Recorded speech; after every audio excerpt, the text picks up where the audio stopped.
Hey guys, this is Chris, and we are back into Off. We are this time going back through the zones that we have been to before. We are approaching the end of Off, at least as far as I remember. I think there are 2 or 3 boss fights left in the game. A couple of miscellaneous things to collect, places to go and see. So we start our journey of exploration here in Zone 1, which we learned from last time is pure now, which means nothing lives here except for these hideous secretaries. And this episode, unlike the first 14 episodes in the series, is going to be more just conversation based, because not a lot's going to happen here. I think we talked to the judge once at some point in this video, so just going to be talking about our thoughts on the game and where we're headed. As you may know by now, the batter may not be, you may not be the hero of the story. And as much as I do like the batter, he's got a good will, and got strong convictions, and he's quite powerful. He does want to go around killing the Guardians, which he's successfully done at this point, which ends up leaving all the zones he visits looking like this: colorless, devoid spaces that are inhospitable to anything living, that the void is slowly seeking to reclaim. And I don't know if we're on board with that. I mean, as someone that quite enjoys existing, the batter's mission to deprive the inhabitants of the zones of their living existence may not be the best thing in the world, but we've hitched our wagon to this metaphorical murder train, and we're gonna see it through to the end, come what may. So we have a puzzle here. It's a rock puzzle.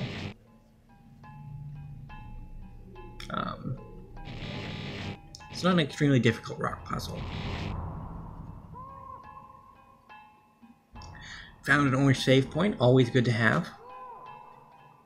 Means the nothingness is never too far away. Which I guess the batter might be in league with in some way. I don't know where he got his demented vision for the world, unless it was from the nothingness itself, but I don't want to think too ill of our marionette. We may not share the same convictions, but we have been comrades. So it's a little off-putting to consider him an enemy.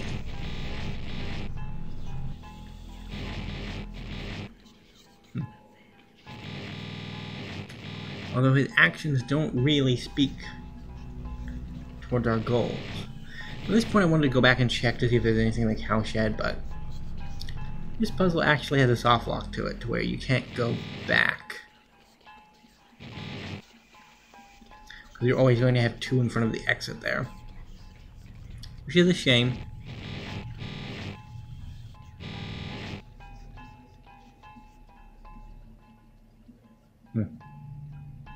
Might go back and do it later off camera, but for now we're just going to roll with it. Continue pushing forward. My guess is what we're looking for is to be found in Alma, but we'll check out some other places along the way, see if there's anything good to have.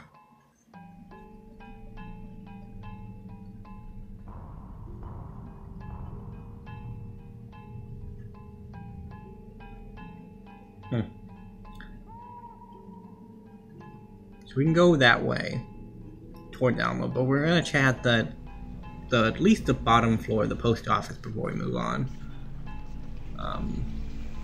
It's expected none of the people are here, but there was a chest there, so that's worth looking into at the very least.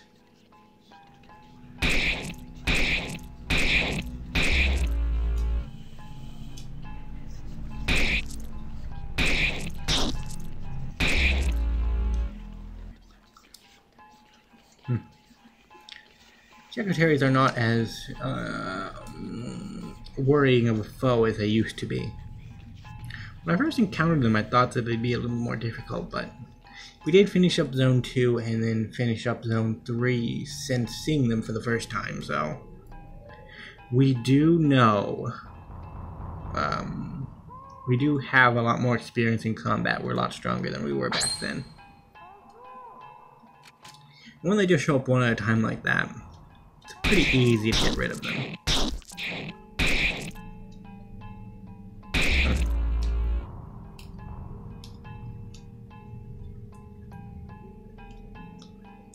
One of the best things of playing an exploration-based RPG like this is that when you have to edit and record additional files for the recording, you end up being able to look back at things more thoroughly, so you can see if you missed anything. And I don't think I've missed anything at this point. It is something that I am starting to get a little bit better at. But I thought perhaps the best place to look would have been Dayton's office. But this place was, that place wasn't looking like it was any positive leads. Or it didn't look like it had any positive leads. But I did want to give it a good attempt before I gave up. So I tried it out a few times to see if there was a new combination. And at this point I ended up grabbing my notebook off the shelf and looking through to see if I still had my old combination to actually get to Dayton's office, to see if that would still work. I'll admit that it took me a little while to find it, but it was written in there. It was left, up, right, right, down, left. But it's been a few hours since I actually looked at it, so that may not be the pattern that you're about to see me attempt here on screen. In fact, I think I end up going down about right here, and it just takes me out. So at that point I realized that the combination isn't possible. Or I, try to walk endlessly down the hallway. After a few endless attempts, we go and look at things. That Patalo recovery point is not usable. This one is, though. Although when we use it, a Patalo doesn't show up here, so I assume it showed up back at the other one. And sure enough, there's one around there. So we go up. The river monsters are not here, which is a bit of a shame, but what can you do? It's not as though we can force them to be there.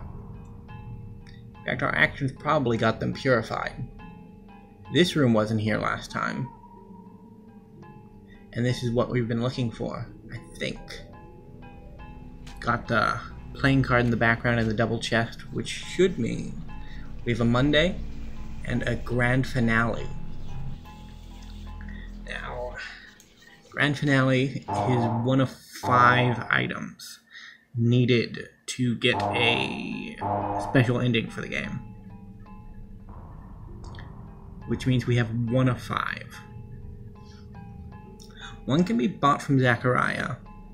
I think 1 is obtained from your fight with the Queen. And the other 3 are at the end of the dead zones. Secretary, demonical humanoid spirit, 2000 defense, light weakness against light. No, it was light weakness and something, I just missed it. And we're gonna auto these fights. The Secretary fights aren't all that interesting, to be honest. They got a bunch of health, and if you're like me when you want to spam through fights and you end up just using the top attack action, it's a lot more efficient just to auto them.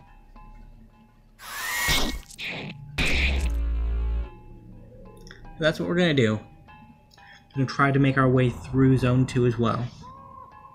Our first stop in Zone 2 was going to be the library, but that secretary momentarily confused me and I went the other way for a second. But being that we're in the library now, I can confidently say I figured things out at the end. Well, not at the end, in the beginning. So we're going to go up these stairs.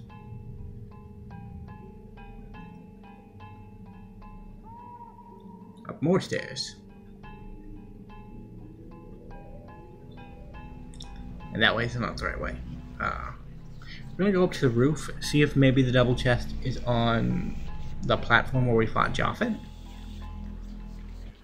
Kind of hope it is. But you never know. Judging from some of the difficulty curve in this game, I can imagine that it could be there. But then again, I could also imagine that it could not be there.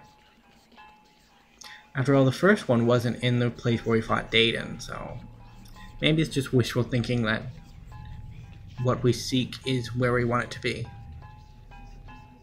But our trouble has at least somewhat been rewarded, as we have found a chest. A vengeful symbol. Who are we venging against? Oh, a cat. What are you doing? I'm meowing at the top of my lungs, pretending the echoes belong to someone I used to know. Have you seen my dear brother? What are you doing? And it's the same thing. We have seen your dear brother, Judge. Pretty sure he died when we killed Japhet, but it's good that you've found a coping mechanism, I suppose, as disheartening as that may be. 3 secretaries. Let's move away from the sad thoughts and on to the thoughts of murder. These secretaries are in our path. We need purification.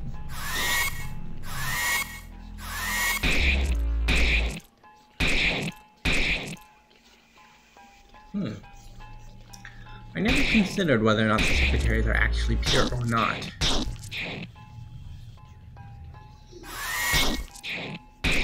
Assuming that the batter has deemed this zone to be pure, I can't imagine them being impure spirits. But they might not be.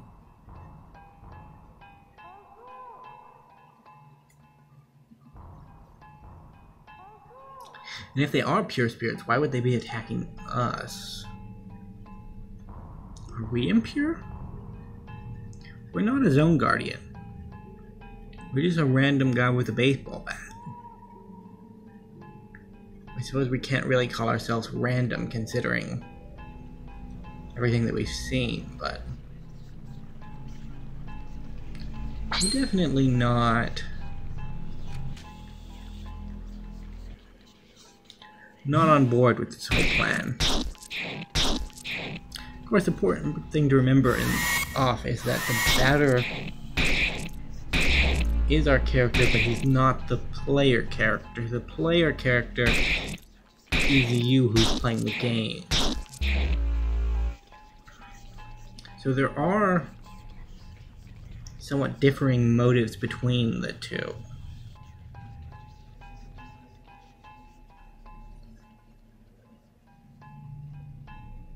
Although, to be fair, it's not that we can actually do anything in the world without the batter. He's kind of necessary for us. He is our key to the metaphorical kingdom, so to speak.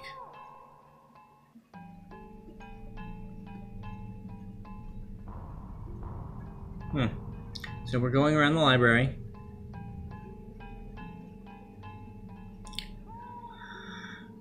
That looks pretty different, to be honest.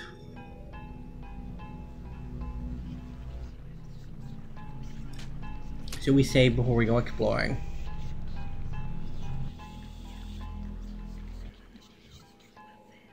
We find a chest. The color of sadness. Boy.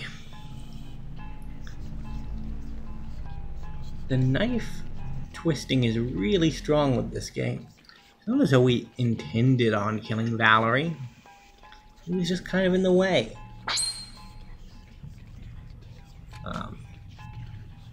That was where the batter was telling us about his favorite advertisement. One of our friendship moments. Right in front of it was the color of sadness. I feel like we may not be on the best terms with the judge. I hadn't considered that.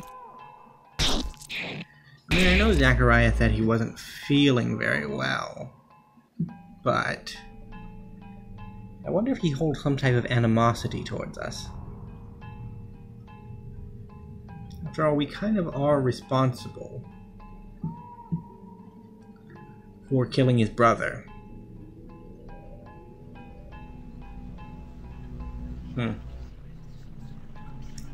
This place we're in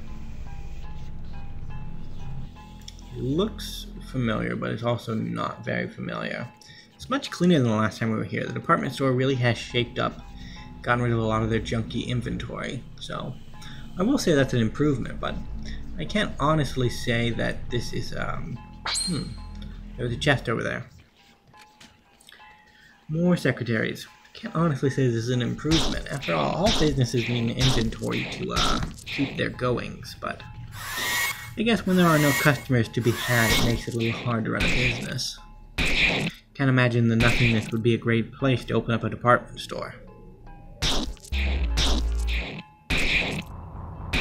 And who do we have to thank for this illustrious new locale that this area has reached? Why, that would be Chris and the Batter, the dynamic duo that has brought ruin to 3 zones. It's a little disheartening when you look at it from that perspective, but truth be told, this is how the game plays. It's not that uncommon. Those were 2 chests. I don't think that was the double chest that we're looking for, but it is 2 chests that I want to open. Because it might be what we're looking for. Oh.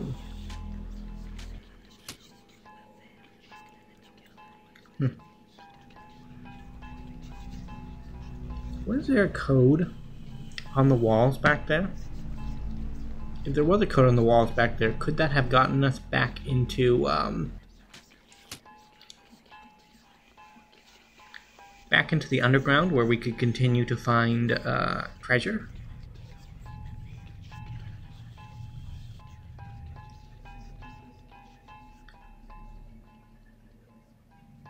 Found some pieces of meat. That's good. Disturbing, but good. I don't know of anybody that stores their meat in chest. But, I mean, I guess it's kind of like a water cooler. Like, you can put things like hot dogs and not hamburgers, what are they called? Beef patties and things like that into coolers to take out camping.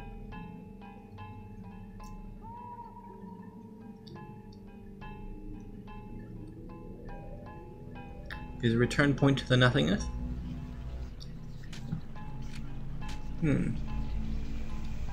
So I imagine it's possible that the double chests have something to do with this locale here.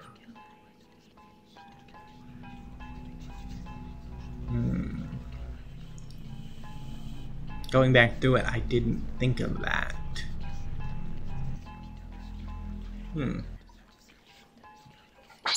Yeah, no, now that I think about it more, I think the 2 areas of the underground must be actually cut off from one another. As in, there is no way from that area that you go in through the department store to the area where the 2 chests are. And that the connecting door from here is the way to actually get into there. Another disturbing trend that has happened to this zone is that the pathways that used to connect things together are no longer there. We saw that in the case of the area out front of the supermarket. So what my guess is... Oh, 1709. I see. I see.